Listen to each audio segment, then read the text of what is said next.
Good morning. Just wanted to jump on and talk about something really common that I see amongst patients here in the clinic. Normally in patients that are undergoing care and are having like sporadic changes in their health, despite the fact that we're doing everything right.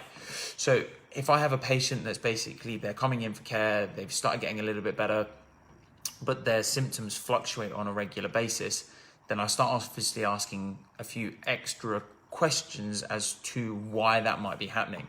Now, a lot of us don't necessarily always think this, but we are what we eat. We are what we eat, and those things that we put into our bodies will create or change how we actually feel about our environment, or how our body will respond to our environment as far as causing inflammation or a healing response is concerned. So what I want to go through is some of the 5 biggest inflammatory foods that I see on a regular basis in my client's diet, and the 4 biggest food intolerances that I see. Now, the thing is with food intolerances, there are intolerance is a reaction that we have to food that would create a physiological change, or a change in our morning, would have a change in how we feel, or change in the way that our body works, but you wouldn't necessarily notice it straight away. So some of the intolerances you might notice on like a day-to-day basis is like bloating,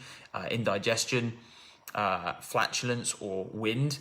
You might find that you get belching, some stomach upset, some fatigue or tiredness, and you wouldn't think that on a long-term ongoing basis that eating those foods would actually create any problems. However, the likelihood is they do. Now, some intolerances are more obvious than others, but here are some of the biggest foods that I see people eating that will create, if you eat these on a regular basis, will create problems as far as creating inflammation in your body, but also they will reduce the speed of recovery if you have an injury. So the 5 biggest foods that I see that create inflammation: number 1, sugar.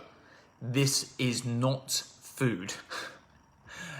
Don't get me wrong, it tastes great. It helps to make food much more palatable, but it is snuck into food all over the place. So fizzy drinks, it's in takeaway meals, it's in a lot of ready meals, along with salt. So not only do you get the sugar, you get the salt as well. And this is probably one of the highest inflammatory foods that I see, but also is one of the most cancerous foods that you can actually eat, and is also probably one of the biggest reasons for the obesity in westernized culture today. Now, some of the other foods that you'll find: trans fats. Now, a trans fat is a fat that you get when you heat up a fat past a certain temperature.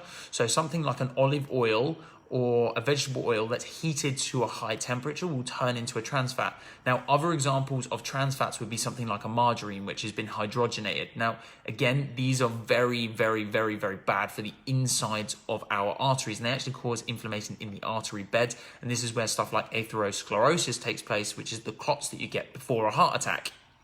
So again, trans fats, massive one. Refined vegetable oils. Now, even though not heated, certain vegetable oils, especially sunflower and vegetable oils, can be very, very, very inflammatory. And again, it's to do with the compounds in them. Olive oils, coconut oils, much, much, much, much better. But vegetable oils, massively big on increasing inflammation. Probably one of the biggest ones I'm seeing at the moment: alcohol. Consumption of alcohol on a regular basis is, again, renowned for high inflammation. It inhibits our neurons, reduces corn fructose syrup. That, by the way, corn fructose syrup is a really interesting point that Andy's just basically brought up, is corn fructose syrup. Fructose is basically the sugar that our brain or our body does not produce a hormone for. It doesn't produce a hormone for, so you can keep eating fructose and your brain will never recognize you're full until you literally vomit. Your brain has no hormone. And again, if you want to have a little bit more of a discussion about that particular compound, go and read David Gillespie's book, The Sweet Poison. Unbelievable book. And fructose is the sugar that he recommends that you avoid the most, especially when it is refined, because if you can refine fructose and take away all the fiber, what your body can do is it can actually consume more without actually feeling full, because the fiber will actually make you feel full. So alcohol is the other one. Processed meats. I unfortunately had to learn this one the hard way because my mum developed bowel cancer. But processed meats cause a lot of inflammation in the colon. And again, that any inflammatory process can cause injury. So the precursor to cancer is inflammation. So unfortunately, we ate quite a lot of processed meats in my family, and that potentially was one of the reasons why my mum got sick. And the last one that I see a lot of people consuming in westernized culture is grain. And again, grain in small amounts is okay, but the reality of it is that as our paleo ancestors wouldn't have been able to do it, they wouldn't have been able to pick large volumes of grain, turn it and mill it, turn it into flour and consume it as bread. So nowadays we consume much more grain, but also because of the mass agriculture, grain is much higher in gluten, which is the non-digestible protein in grain, which is actually very, very pro-inflammatory. Again, it irritates our gut lining. So it's not that we're seeing more celiacs now, but people are becoming more intolerant to the grain because the grain is higher in the gluten protein that our body is very difficultly it is difficult for our body to digest. Now, the 4 biggest intolerances that I see, and again, this will cause a very similar response. It causes a low-grade inflammation in our body that our body possibly doesn't recognize. And these are wheat, milk, corn, and eggs. So again, like really common foods within a westernized diet, but a lot of these foods, if you actually go and do the research on them, have got very mixed results or opinions. And actually, if you go back, all of the positive results seem to be from the 50s and 60s, from where they did the results way back then. And if you look at those results, it's really interesting because back in those days, people would have kind of twisted the results of the examinations or the testing protocols to basically match their thing. And the same thing was true with sugar. Sugar managed to kind of botch their results and made fat the bad food for a very long time. And actually what we know is that for both females and males, it's one of the biggest precursors to testosterone and estrogen. So without fats, our body physically cannot survive. So if you want to learn a little bit more about foods that you can consume that are anti-inflammatory, come and have a little conversation with us. But these would be the biggest things that I would avoid. Trans fats, vegetable oils, sugars, alcohol, processed meats, grains. And then if you're going to look on food intolerances, wheat, milk, corn, and eggs.